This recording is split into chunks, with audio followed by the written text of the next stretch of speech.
One. Hello and welcome to episode 14 of the Edinburgh Northern Cockerel cast. Today we're taking you across the pond, the Atlantic Ocean to be clear, not the one in Inverleith Park, and push our northern frontier in a westerly direction to catch up with a couple of former players on the US West Coast. Firstly, a club captain from the early 2000s and an all-round friendly character, though we've been told to ask New York Yankee Derek Jeter for a second opinion on that one. An athletic second row in his time with boots on, he's now inspiring younger generations in the art of egg chasing, and that's only in his spare time from fighting a global pandemic. It's a pleasure to welcome on Professor Jeremy Big Dog Sanford. How are you, Jeremy? No complaints. Everything's pretty good here. Real pleased to be with you guys. Excellent.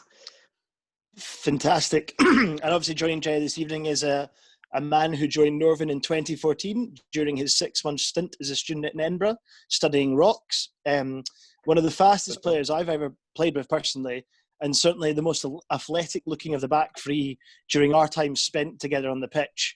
This guest's time in Edinburgh was one of the highlights of my personal early playing days at Northern. Currently living in Seattle and sporting one of the best beards I've ever seen. It's Tyler Hutcherson. Howdy, Tyler. How's it going? Cheers, guys. Thanks for having me. I'm doing really well. I'm stoked to be here. It's been a few years now, huh? It's been a long time. Yeah. So you've both kindly agreed to catch up at a UK friendly drinking hour, but what have you both got to drink? Tyler first? Here I'm drinking a Sky Kraken. It's from Fremont Brewing in Seattle. It's a hazy IPA. Nice. And of course, Macallan 12. Oh, wow. Because I'm fancy. Jeremy? And then I'm sporting Santa Cruz Mountain Brew Pacific IPA, which is one of our local breweries that's gotten much better over the years. It makes organic beer taste, actually taste good. And then a bit of a Balvenie 14 Caribbean cask. So should be a good way to start the afternoon. To be honest with you, I'm excited. Very nice. I got a delivery I got a delivery from the bunker this week, so I've got a Williams Brothers March of the Penguins. That's at a bunker price, so I'm glad I've got bunker banter to share it with, and also a little bin whiskey as well. Michael? Fantastic. I did go looking for Bud Light in the supermarkets and I couldn't find it. So I apologise for that slight slur in your beers. I've got an Idris Melba, which is made at Stuart Field in Edinburgh, and I'm currently not drinking whiskey, so sadly I can't join you, I'm afraid, in that. We'll enjoy it for you. Thank you. You've all named very nice whiskies, which has upset me. We'll open with a wee icebreaker. Just to kind of get us going. So a question to both of you, and you're both from different sides of the country. East or West Coast? West, all day. I mean, I've done sort of both sides, and there's another coast, which is the North Coast. It doesn't get a lot of love, but I definitely love the North Coast for its kind of underdog mentality and fighting spirit. But currently, I'm all about the West Coast. It's nice. Where's the North Coast? North Coast is along the Great Lakes, so you think about that whole Rust Belt area from the northern part of New York all the way down Ohio, Michigan, Wisconsin, and all those states that you don't really think about. That North Coast has got its own feel. It's not really the Midwest. It's different, and it's gritty, and yeah, it's good spot, good people. Nice. No, I was born and raised here, and I've never heard of that term in my entire life. Never heard of it. That sounds better than the Midwest, right? Yeah, that's true. I'm the plastic American here, and I've never heard of that term either. So it's quite interesting. I suppose I've never thought about it that way. We'll get started then on the kind of the body of the questions. So we'll go to you first, Jerry. What's your kind of lockdown situation like? Are you working from home, and how are you getting on with it? Oh man, lockdown has been anything but. It's been incredibly busy. Probably right when the I think the Bay Area got locked down on March 17th or 16th, right before St. Patrick's Day, which is probably key because there would have been a whole bunch of transmission and it would have been a catastrophe. So they locked everybody down. And then about that time, a group of us in the university got together and said, Santa Cruz County is totally screwed because there's no testing really here. There's no big medical centers. It was taking days to get results to people. And so we said, this is kind of in our wheelhouse. We should see about setting up a lab. And so then ever since the 17th of March, it's just been full on. I don't think I worked harder. So it's good to get a little break at the moment. Fantastic. It's obviously it must be quite rewarding, obviously working on the kind of the front line as such, with that as well, kind of helping people. I work for the government here, so I feel the same, or kind of that's how I feel about it, which has been nice. Right. The same question to you, Tyler. How are you getting on with lockdown and your work and stuff? Been ups and downs mostly. So as you guys may know, I finished my doctorate for chiropractic last fall, and then I moved to Seattle from the Bay Area. So I was in practice from September until about May. With the virus, it's been pretty rough. I mean, every chiropractor is basically a private practice. They rely on word of mouth and just basically creating a self-sustaining practice. And it's really hard if you have patients that don't come in for health reasons otherwise, right?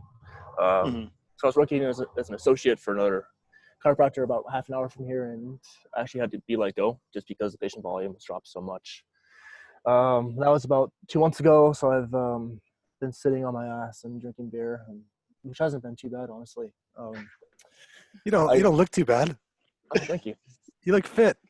I've been doing okay. I've been working out in the mornings, but not anything like.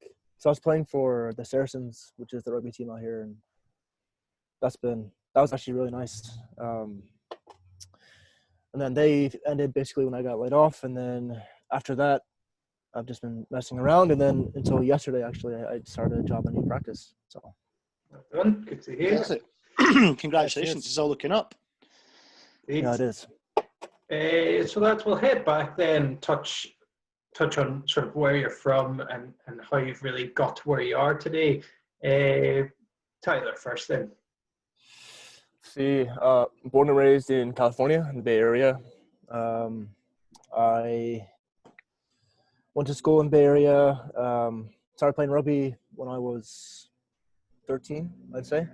Played in high school, and I went to Santa Cruz and played for Jeremy for 4 years, including a stint at Edinburgh, of course. And then after that, I kept playing for a team in the East Bay, actually. The team that I played for is out of the chiropractic college out there, and they gave me a scholarship. So from there, I was able to play for scholarship, get my degree, continue playing rugby, of course. And then after that, I found a job and moved up to Seattle. And it's all kind of fallen in place, except for the virus. Excellent. And Jeremy, yourself? Oh, man, I'm a mutt, I grew up in central New York, which is, pretty much the middle of nowhere. I mean, it's nice. There's some hills and some trees and stuff. A lot of snow, ski hill nearby, but generally not a lot else. Grew up in central New York, then went to university in Cleveland on the North Coast there. That's why I've got that sort of Cleveland vibe. And I stayed there for about 10 years, did my undergraduate and my PhD there. And that's where I started playing rugby at probably like right at the end of my college career, which is kind of late even by American standards. Yes. And then played all through graduate school and then over to Edinburgh, and it was 5 years in Edinburgh, and then which people are always asking me about my time there, and are you Scottish? Do you have that heritage? And I didn't ever really know what to say, but now I could just tell them, look, my microbiome is completely Scottish, based on the amount of mud I ingested in on the strip at Northern. So then it was right? Indianapolis for a couple of years, and then Santa Cruz for the past 12. So I keep getting around, but I think Santa Cruz is home, and this is where we'll be long term. So it's been pretty good. Looks lovely. Fantastic. Quite the journeys there, actually, both of you. You've both touched on your rugby backgrounds there, talking about where you played and stuff. I know, Jerry, you've gone into coaching, I believe. And obviously you've been around for, we've talked kind of maybe 15, 20 years of rugby in America. I would ask you about the kind of, your representative background and stuff, but how have you seen American rugby change over the past 20 years? I mean, it's night and day. I mean, it starts with, when I got into it, I was like most folks get into rugby in America in university. There's still a really strong university tradition, and you get exposed to it there. And there's always some expat ready to teach you how to throw a rugby ball around. And but it's the sophistication's not really there. The seasons are short, and you just kind of get thrown in there, and whatever happens. That was at least my experience. I think I went to a practice for a week and then found myself in the middle of the scrum, and that was no clue what was going on. So learn by doing, right? I think development was kind of something that you didn't really think about. It's just like, well, if you're not terrified, then get into it.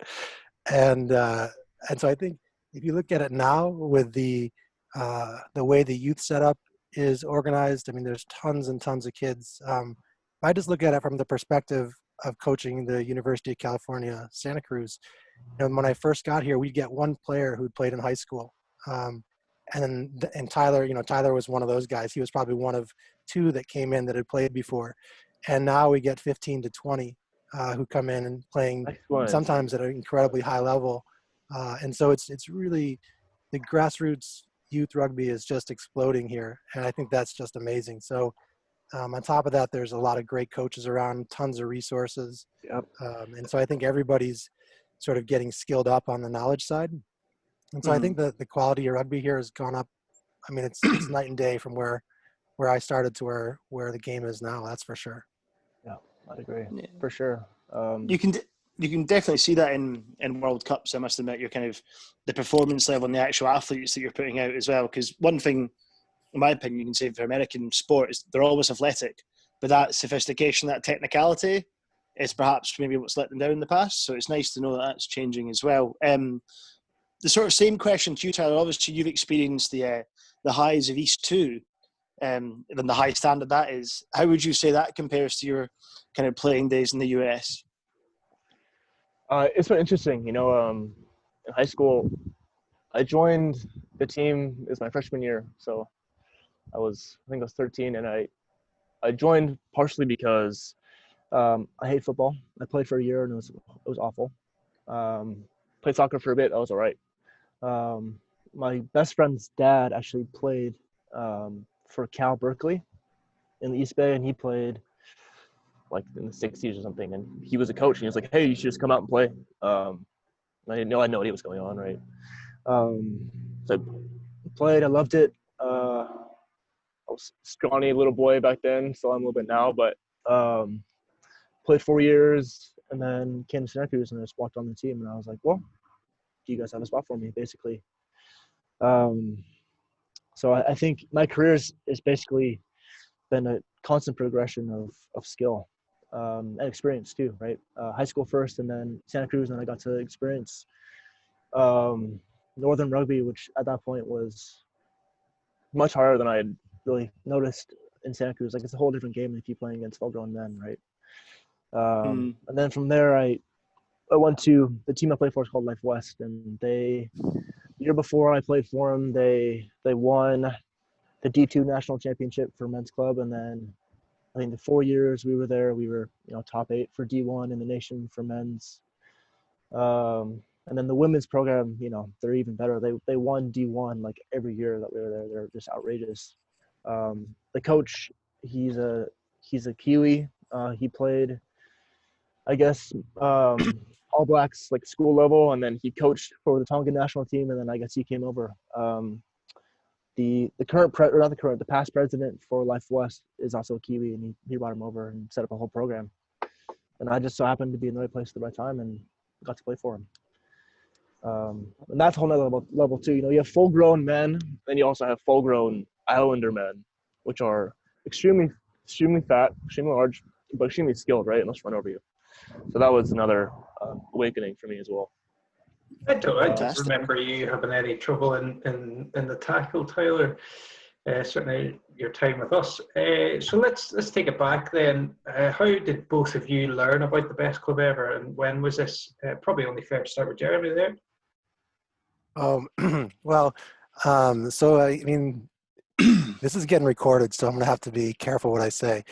So I finished my PhD in 2001, and I was, I'd sort of committed to coming over to Edinburgh to work with a guy who was based at the MRC Human Genetics Unit, which is, where the Western General is. That's where that spot is, and he's an Argentinian guy and a rugby player, and we talked rugby when we first met, and he said, "Oh, there's seven or eight clubs in walking distance from the lab," and he just made it abundantly clear that there would be no problem with me getting involved in a club and still doing my science, and so we were in a bed and breakfast. Well, at first I had done my homework. The internet was pretty crude back then, but I still knew Ackies and Harriets and Nails, and I guess that is Harriet's. Stu Mel's was nearby there, and Northern. I had found Northern, so I knew where everybody was, and we were staying in this little bed and breakfast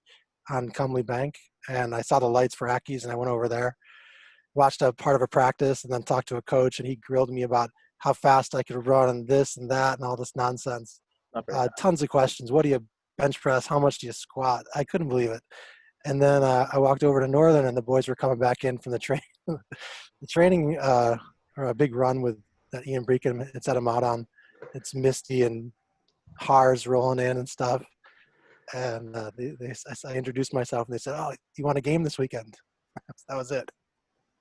So it's the typical Northern induction story. Show up, get a game the next weekend. And not get wasted. The reason I have to be careful is because my wife thinks that I went over there because of the science, and I think she knows now that there was an element of wanting to get stuck into rugby in more. So it was sort of mixed motivations. Fair play. And then Tyler, you obviously had a connection. I had an enthusiastic supporter. So I planned to study abroad my junior year anyway, and I think it was between Scotland, Ireland, and maybe one other. And then I mentioned that to Jeremy, and he was like, "You have to go to Edinburgh. You have to go to Edinburgh." And so he convinced me by taking me out for drinks and then making me drink like 4 pints and being like, "Okay, you need to learn how to drink."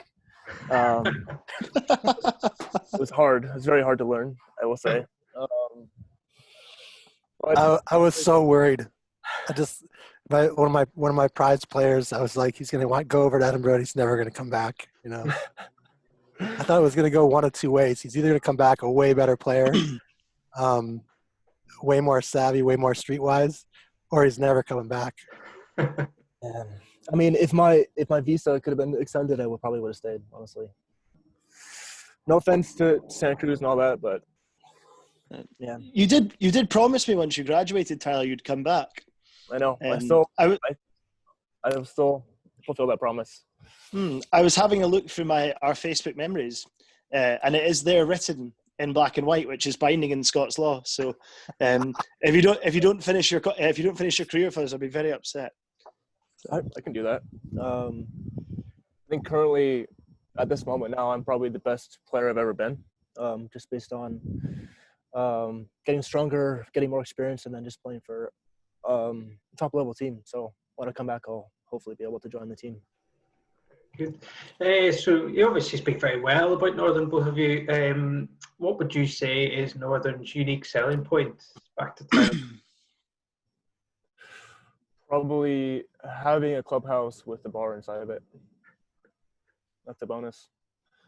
Is that quite rare then, from your experience? Yeah, I mean, in the U.S., I can't imagine. Oh, there's one that I know of. It's called SF Golden Gate. It's a club in the middle of the area, and they have a similar clubhouse. Apart from that, I think it was just the enthusiasm to show, the enthusiasm to be part of a group and to not only celebrate the game itself, but to celebrate the connections that you make within the game. And that, that involves some socials, after match get-togethers, whatever it is, right? And that's one of the main things I actually missed when I went to Life West. Was there really wasn't any of that. There was very little socializing. Like the coach would give a speech or whatever after the match, and then that'd be it. So I think in that regard, that's the most noticeable thing for me, was just how welcoming and open everybody is. So, I just have a quick follow-up to that, Tyler, before we move on to Jerry's answer. What do you do after games if you don't get drunk and embarrass yourself with your teammates? Do you drink You drink one beer and then you go home. Kinda. Okay, I worry. Yeah, it was sad actually.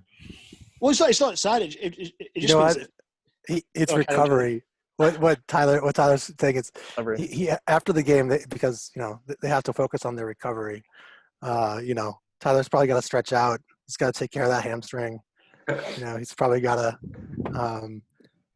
do a little bit of extra weight work. Because he probably didn't get quite enough effort in. So I don't know. I think that's there's a lot of the social part of the game here that's getting sort of it's really difficult to keep that going, sort of in the litigious American society, and so it's a battle to keep rugby culture, what we know as rugby culture. Yeah, I agree.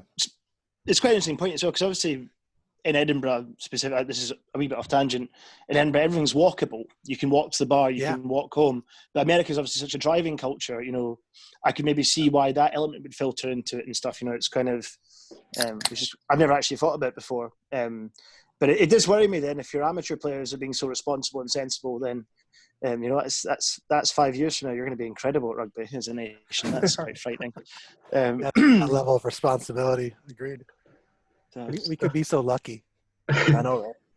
And Jeremy, what would you then say is Northern's USP?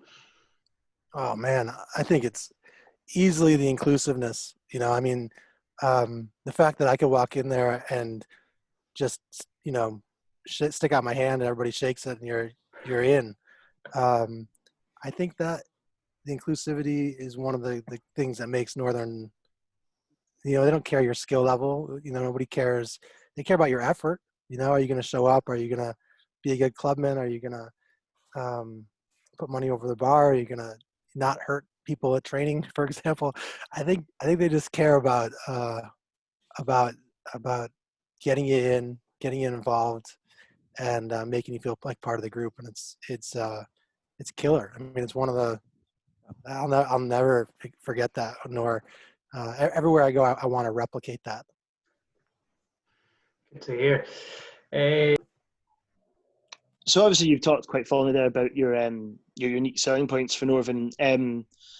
But what we're quite interested to know is, do you have any kind of favourite memories from being at Northern? Favourite seasons, favourite games, favourite tournaments, perhaps. We'll go to you, Jerry, first, because obviously you've got a bit more time than Tyler had at the club. So, anything stand out for you so far? Oh, every season had a highlight for sure, and it's some of them were the bus trips. Ian Breakin torturing us with meatloaf on repeat.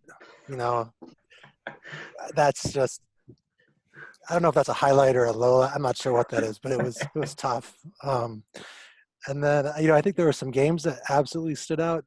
The highs would be some of the cup wins in my first season. We had a really good run. We beat a team called Mid Argyle way out in the middle of nowhere. We played in a cow pasture, and then it was a super rainy day. Switched from their pitch to the cow pasture. That was crazy. It was a beautiful spot.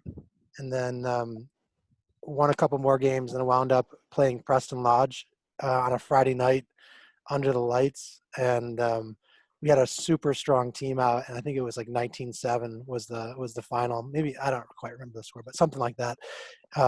We shouldn't have won, and we beat them pretty good, and it was that was a great game, great night. Just one of those games where you walk off the pitch feeling like everybody contributed, nobody let the side down.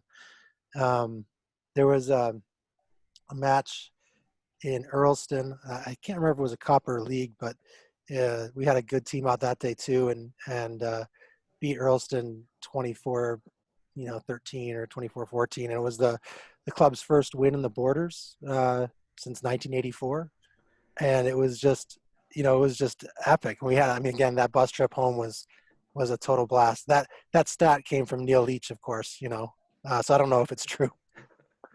But he's definitely knowledgeable at the Northern results. So I think you heard Wilson talking about that White Crags game. That was pretty sweet. There's been a bunch of good ones. I think the low point, the most filthy, horrible, awful game was a match against Dalkeith in Dalkeith. And it was just, the referee's report after it, because of all the citations, was just, it says it all. The match was played in a gloom in front of a hostile crowd, and that led to just, people wound up in the hospital. It was insane. So that game was dark. We beat them, but that game was dark. And then, but I liked how we all stuck together and fought back and did some damage that game. And then every game against Pennycook. I love every game against Pennycook. They're just, they were good guys. They were tough. And, to play them twice a year, sometimes 3 times a year, we got to know those guys pretty well. And despite the fact that, I'd get punched quite a lot, you always see them in the grass market, and it was always good times. So I just thought they were good dudes. So I think there's just, honestly, it's countless memories, countless good games. Yeah, I'm sure Michael could agree. Ended up in hospital after a game in Dalkeith the week before my stag do, Michael, wasn't it? It wasn't. There's a story behind this. I held on to the ball too long, which Tyler will probably remember, playing outside me occasionally, and managed to get tackled from behind and the front simultaneously. Broke my ankle. Still walked off the pitch and didn't scream, which was nice. But it wasn't intentional. But there is something about playing against the teams kind of south of the bypass.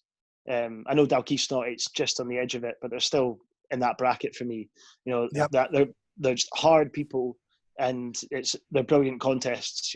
And beating them is, it's my favourite feeling. Beating Dalkeith particularly. Pennycook, they're a bit higher than us now, whereas Dalkeith have kind of stayed at the same level. But it's just they're great games.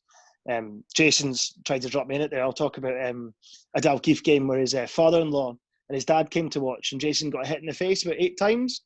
He came off the bench, got 2 men or 1 man sin binned. We won the game of the last, but he just took an absolute beating. And just, but you were playing 7, right? Yeah. Well, there you go. Yeah, but he just came up grinning every time. It was like masochism in the flesh. But we won the game of the last minute penalty kick, and it was brilliant. Which I partly attribute to Jason's absolute love for pain and torture. We'll move on to you, Tyler. What stands out for you in your kind of time at Northern playing? Gosh, so many. When you can't ever forget your first game, right? I think it was at Inverleith, and that's where I scored my first try. I had to shoot my first boot. That was also enjoyable. Honestly, just about every game. I think I played 8 or 9 matches. I can't remember how many, but all of them were just so enjoyable. I remember one game, I think it was Pennycook, the first game that I played against Pennycook, and I dropped a sitter. Like I should have scored a try, and I dropped it. That was great. That was a little bit embarrassing. There was a game against Leith that was just, I remember just being really brutal. I can't remember who it was. I think it was Colin. Like I got hit after I kicked, like a super late hit, and he was like, "Just don't say anything, just get up," Oh man, there was a game where we played tens. I scored 5 tries against you, Mawdsley. That was a really good time. And then, man, there's just so many. You know, like the bus trips are good. I found out that I guess you can pass around a bottle of port and you don't have to drink the whole thing. Confession: I only pretended to drink a little bit. I didn't drink that much. It was really, really bad. It wasn't good. I tried to get him ready. I did. I tried to get him ready for the bus I can't trips. do port. I told I'll him. do beer all day long. I can't do port. Oh, man. I do. One more. I got locked in the clubhouse. We're going to come on. We're going to come on to that. Okay. So you save that story for Okay. for later on. No, I do. I actually have quite fun memories. I said earlier playing with you. I remember you scoring an absolute belter of a try against Lismore from about 25 metres out and absolutely roasting their winger for gas. You know, it was definitely a highlight for me personally. I taught him that. I want you to know that. That was all. Well, actually, it's fun actually. You should mention that. I hear. We're going to go on a tangent here very quickly. I hear you once played in the Sevens tournament, Jerry, and scored against Scotland. Is that true? I did not score against Scotland. I think Dougal scored against Scotland. I did play against Scotland and played the first half. Took the opening kickoff. Won the ball. Got it back. We got turned over on the second phase. Scotland scored. It was just crazy. And then we kicked off to them, turned them over, and then we scored. And it was at the Royal Scots Sevens. And it was a huge crowd, and everybody was just dead quiet. And it was like, well, what the hell just happened? And he was busting my balls. I'm gonna stop this. Cal, fine, go away.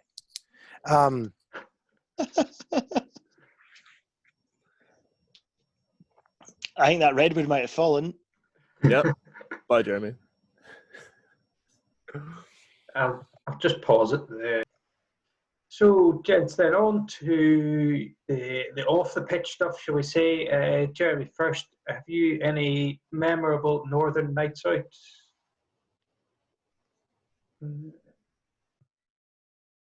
Yeah, so, I mean, there's, again, countless nights. I think one of the ones that stands out is definitely an early days one where we had a golf night pub crawl our first year, and it was very regimented. You had a certain amount of minutes to get from hole to hole, and I remember that Sarah, who's my better half, was doing her best. She got off work and she was doing her best to try to catch up with our foursome, and there was just no hope. We were on a blistering pace, and it just was so messy and so fun. And then I think so those types of nights were great. There are some great nights in terms of karaoke, rock karaoke's, Ainsley Cheatley, Kenny Telford, Luke Danio. We were terrible. And they'd always make me sing these stupid American songs that I couldn't do, and it was just humiliating.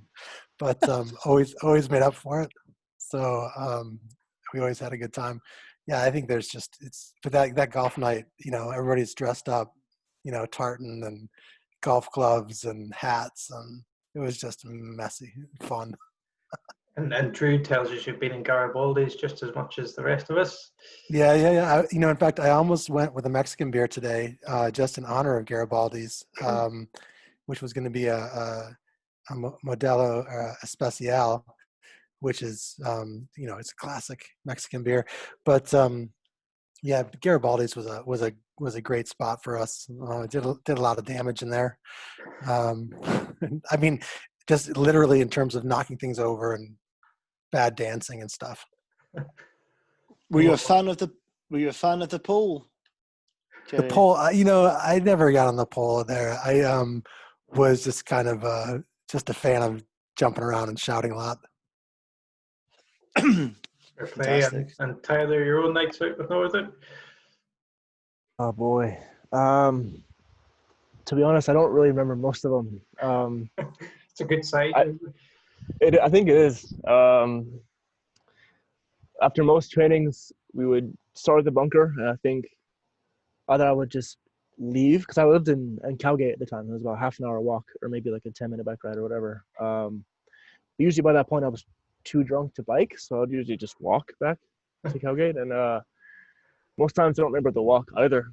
Apart from that, like, there weren't two like really crazy nights. Like, there's a few fundraisers at the Antiquary, and then just walking along. I remember one pub we went to, it was like £7 for a pint of Guinness. And we were like, why are we here? Like, it's just too much. And I think the nights I remember most are the ones that we had bus trips, right? Where you just go out and just be a little bit silly. The port, the whiskey going around, yeah.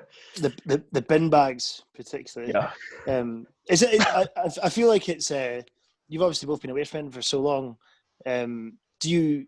Obviously, the bunker is very special. The nights out of Northern are very special. Is there a pub that you miss the most from your time in the city? You have to pick. We'll make you pick one. Oh my gosh, that's so hard. I mean, naturally, I mean, your go-to would be Kay's. I really loved, just Jamaica Street, going through that little close, and then next thing you know, there's this cool bar that's sitting there, and it looks a million years old. And then you go in there, and you've got, just the craziest characters in there. Yeah, I think that's a good one for me. That's pretty close. And I think we lived around the corner from the Antic, and that was highly influential in our earliest days when we came into Edinburgh. We moved to Scotland on September 11th, 2001, and spent that day kind of watching the news in Hamilton's, and then moved over to the Antic at some point, and it was just a weird feeling, and so those two places kind of hold a little bit of special place in my heart because of that. There's a good camaraderie there at that moment.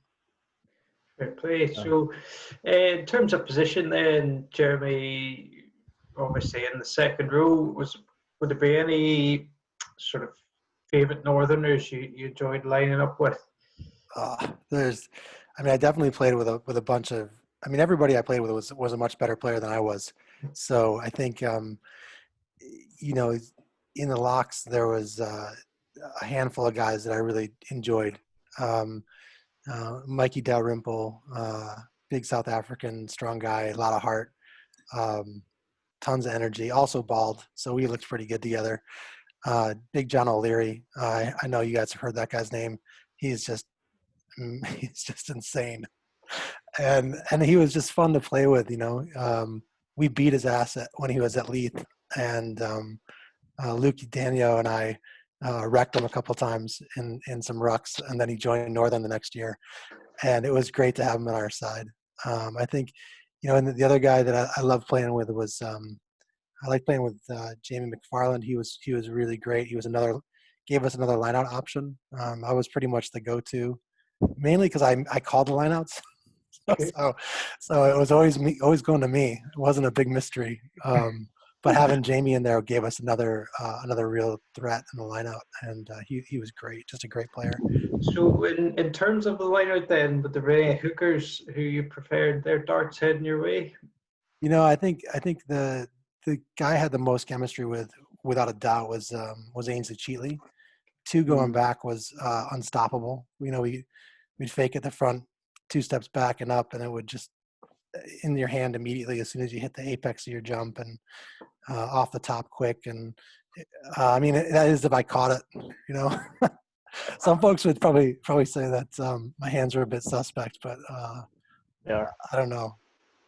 I think that was probably the best. Ainsley was just a fast, hard throw, and I like that.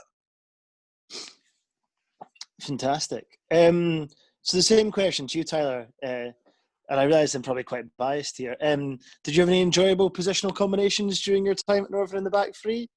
I can think of a few. I think Crawford was maybe my first real friends at Northern, and he played wing. So I played with him most often, especially earlier in the season. Rocky, he's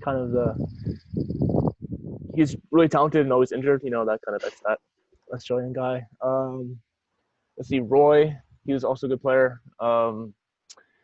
He also managed to hit on my sister the one time that she came to Edinburgh right before I left. So that's pretty neat. There was a fourth guy, I think it was like Michael or something. He was all right, you know. Yeah, it was. More of a bench player, more of an impact player, but no, he was okay. There were some really good players. Yeah, I think Wilson. I think I played. I don't know if he played back three, but I think he was more of a 10. But he was a quality player as well. Yeah, he's played 15 right through now, I think, for the club.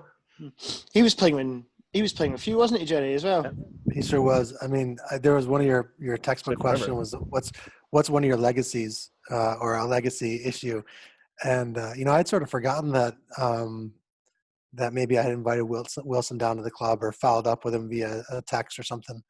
I mean, I think a guy who's going to play 16 years for the club, primarily in the first 15 or anywhere really. I mean, I'm sure he's played for the gents. I'm sure he's played for the seconds.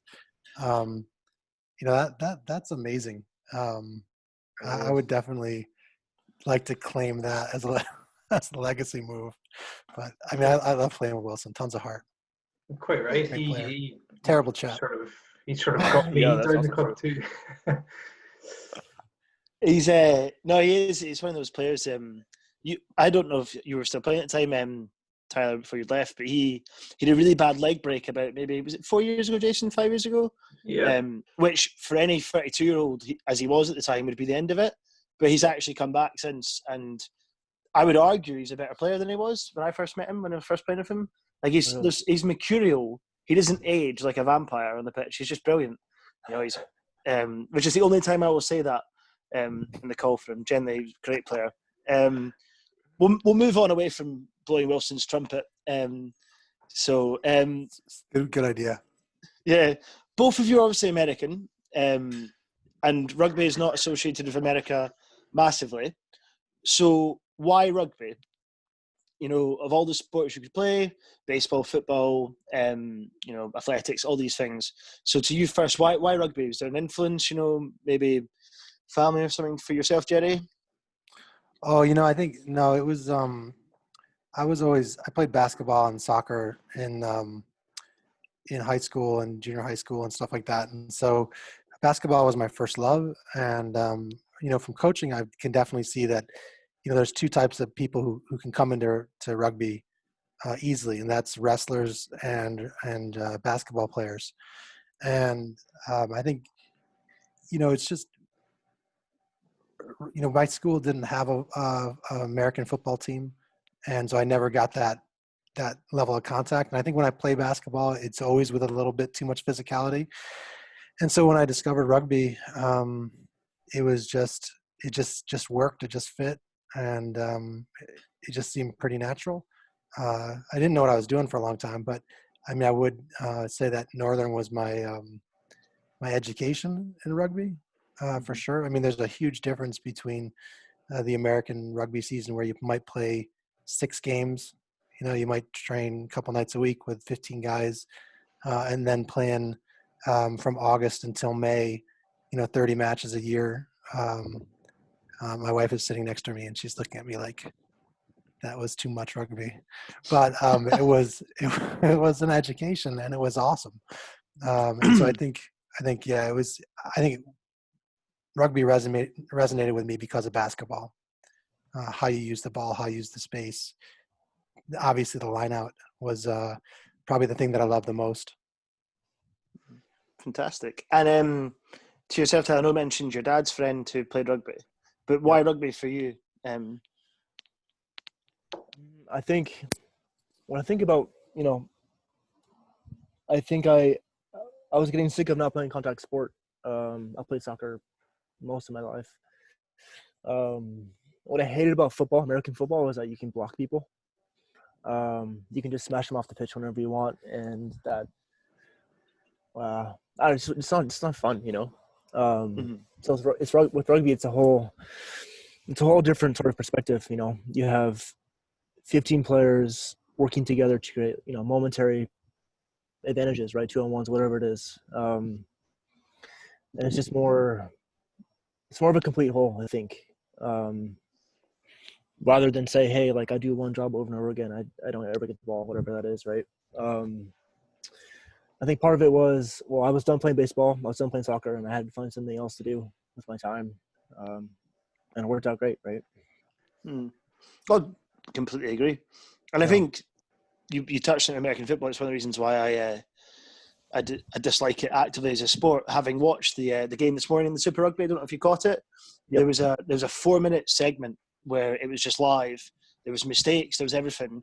And to watch men who weigh 21 stone, trying to recover with a professional mindset to move into position to defend, it was just chaos. It was brilliant. Whereas American football is obviously the same athleticism, but 20-second bursts, I think it's... Or less. Yeah, or less. It's very segmented, where that 4 minutes today was incredible. It was, I'd recommend watching it if you haven't caught up yet. It was really one of the best games of rugby I've ever watched. Fantastic. Good stuff. So we'll rattle through a few questions from our audience then.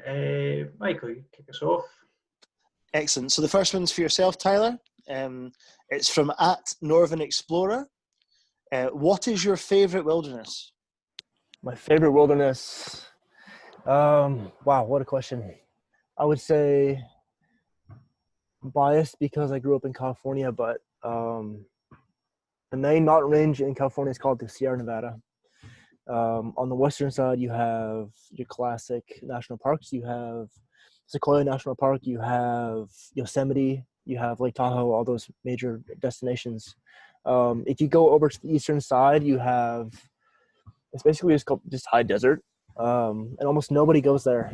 You have staggering granite peaks, 11,000, 12,000 feet, whatever it is. And you can go for days or weeks and not seeing anybody else. So I would say the Eastern Sierra of California is my favorite. I've done some trips through, Olympic National Park, which is near Seattle, and then going east towards the Cascades near the Canadian border. I haven't done enough yet to really make a decision, but I think Eastern Sierras for sure is just otherworldly. I mean, I won't take it personally. You didn't mention Scotland there, but no, it's more of like low hills, maybe Skye. Oh, come on! You didn't see enough of Scotland. I know. I did. You went up to Skye. I went to the Cairngorms. I went to Skye. Yeah. Wonderful. The Black Collins. Major treat. But and he picks the Sierra Nevada over the country that they come to film it. No, like I said, I'm biased. That's right. Don't worry. I went to every corner of Scotland when I was there, and I just love. I mean, I always felt Scotland was like if you took America and you shrunk it down proportionally.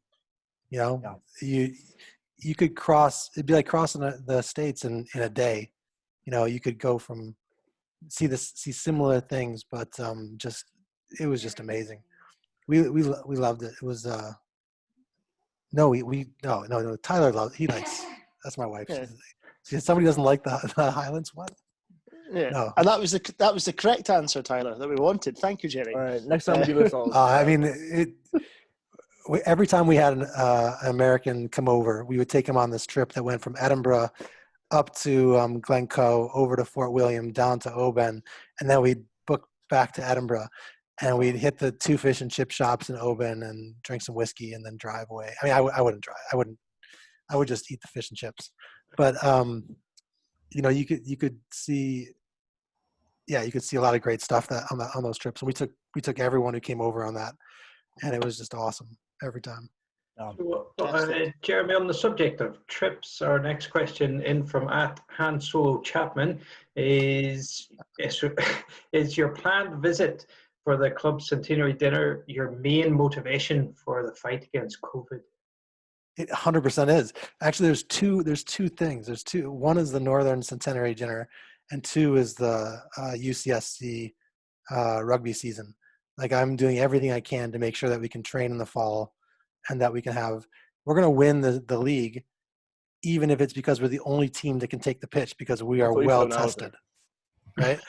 I have no holds barred on this one, but we have a great team here next year, and I mean, it's probably, no offense, Tyler, it's probably the best side I've ever seen here. And I don't forgive you. No, I mean, we come a long ways, and I want these guys on the pitch. They would have won the league this year if we'd had the playoffs, and they just were playing so well. Right. And I think the guys that we've got a 300-pound, 6'2" prop coming in, who's was on a basketball scholarship to a high school prep school in Marin, and that's going to be coupled with the props that we've already got, and it's just it's going to be ugly. We're gonna mash people. Excellent. Yeah. So I want rugby. I want the centenary to happen. I want our season to happen. Quite right. Brilliant. The next question is for you, Tyler. It's from @BearGrills. So I've heard about the time you were locked in the bunker by yourself. Could you please tell us that story? And had you not been let out, how long do you reckon you'd have survived? Goodness. I think it was I can't remember the team we were playing, but it was my first match at the Meadows. And we were all doing a carpool from the bunker. So we met the bunker first and we were going to travel over, right? Because I didn't have a car, I had a bike. And Uber wasn't a thing at that time. I show up ready to go, and I'm like, right, I need to go to the toilet first. Went well in the toilet, I will say. And then I try to leave, and for some reason, your doors they're locked from the inside. You can't exit the building. So I'm like, well, goodness, I don't really know what to do. I don't even know if I had a phone then or what it was, but for some reason, Uncle Joe decided to come to the bunker. I guess make sure everything was okay. He opened the door and I was there. Like, it's like, oh, hey. So wait, you were locked. You were locked in the bogs. You were locked in the bogs. You were in the bogs, and then next thing you know, the doors were locked up, and the boys left without you. Yeah, basically. I'm apparently that forgetful, Yeah, I mean, we're inclusive, but we don't have a great memory. That's right. So question 2 in that was obviously, had we not come and let you out, how long do you reckon you'd have survived in the bunker? Months, we had water, we had instant coffee, we had food, we had beer, we had a shower. I could have lived there. I could have not even paid my rent in Cowgate and just lived in the bunker. Honestly, would have been fine. Easy. I mean, plus there's pies. There should be some pies still somewhere, right? And rotten dishes and pots in the kitchen for some reason. So our penicillin. So our next one for Jerry then, from @rapidly balding northern gent. Do you have any advice for the prematurely balding rugby player? Without a doubt. I mean, you just got to shave it off. You gotta just don't even hesitate. Right off it goes. You're always gonna look good. Nobody's gonna know how old you are, unless you grow a beard, and then you get the gray. But otherwise, you're sort of you can just keep. You might be 30, you might be 25. Who knows? I have no idea. Yeah, shave it off. Don't even hesitate. Shave your head, grow a beard. It's key. Done. That's easier said than some of us, I feel. I can't grow a beard, and myself and Jason are receding massively. So, it's a race. I don't see any recession up there. That looks pretty good. Oh no, it's not. No, it's not good. And the final listener question comes in for yourself, Tyler. It's from @Brian Lima. Can I have my nickname back, please? No, I'm sorry. I worked too hard to earn the nickname. Wait, what was Tyler's nickname? No. So Brian Lima's nickname is the chiropractor. The chiropractor. Oh, the chiropractor. Got yeah. It. Yeah. So, sorry, I should probably said that at the start. So, but yeah, excellent. That's a fair answer. I mean, I think that's one of the best things about Northern is definitely the nickname game. I mean, there are some great nicknames out there. Good point. Actually, we did have one in, I think, from my co-host. Why Big Dog? How did that come about? I don't quite remember exactly. I think it may have been self done. Like there was a competitive line-out session, and I think I was pretty exuberant during that session, and Mikey Horner was he was lifting. There were a few other people, and I remember that whoever I was jumping against just couldn't get the ball. There was just no chance. And I mean, one of the hallmarks of American sport is that you got to talk some trash occasionally. And you know, I'd been a basketball player for a long time, and so the idea of just mouthing off a little bit was second nature to me. Probably wasn't exactly rugby, but that's okay. And there was I think a Budweiser commercial with this guy who did something obnoxious, and the line was "Say hello to the big dog," and I just kept stealing the ball, and I just remember I think I said something like that after like the 20th one, and then it just kind of stuck. So that's the truth behind it. I think I lived up to that name, though. I earned it over the years. Fair play. Certainly, Sarah would tell you that I'd be in the doghouse most weekends. So I mean, that's probably the truth as to why it stuck. It's as someone who has several nicknames, it's always the best ones that stick, Jerry. Hi. We won't go into mine. It's not fit for public consumption. Jason? Yeah, good stuff. So, final question for both of you from me. What are you most looking forward to when life returns to normal? Jeremy, sorry. All right. Well, I mean, I'm looking forward to just. I mean, truthfully, the one thing that I'm looking forward to is the rugby, getting back to coaching and getting this team together. I'm looking forward to getting back to a normal work schedule, normal teaching schedule, normal research schedule, and then being able to just go out and have a decent meal. I'm sure my family's getting tired of all my cooking. Right. And Tyler, yourself? I say the same, honestly. I think overall it's just a matter of like dynamic stimulation, right? You want to hang out with various people. You want to go do various things. Since I've been in quarantine, I've done, a lot of alone time, right? Reading, working out on my own, right? Seeing the same people, but it's going to be a real treat to see good friends again, right? Go play rugby, go to bars, whatever it is.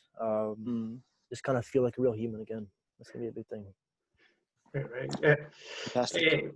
So next time on the Cockerel cast, we hope to finally corner Mike Cuthbert.